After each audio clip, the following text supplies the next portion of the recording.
आज संडे आणि सकाळच्या 5:30 वाजता उठून आम्ही निघालो मुंबईमधल्या एका अशा मंदिराला जिथे मोठे मोठे सेलिब्रिटी आहेत. रामकृष्ण हरी मंडळी मुंबईच्या तिसऱ्या ब्लॉग मध्ये तुमचं स्वागत आहे. मला सांगा, रविवारी सुट्टी दिवशी सकाळी 5:30 वाजता कोण उठतं का?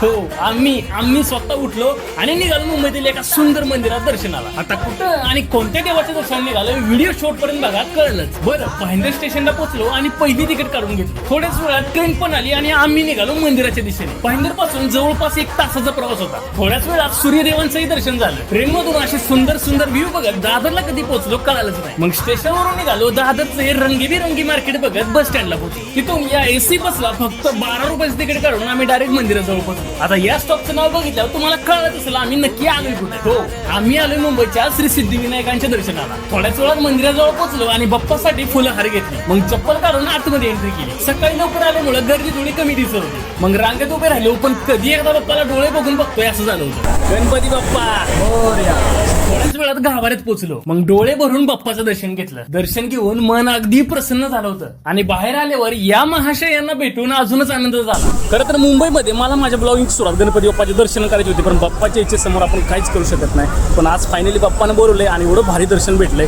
गणपती बाप्पा मोरया. चला भेटू पुन्हा अशाच एका नवीन ब्लॉग मध्ये. रामकृष्ण हरी.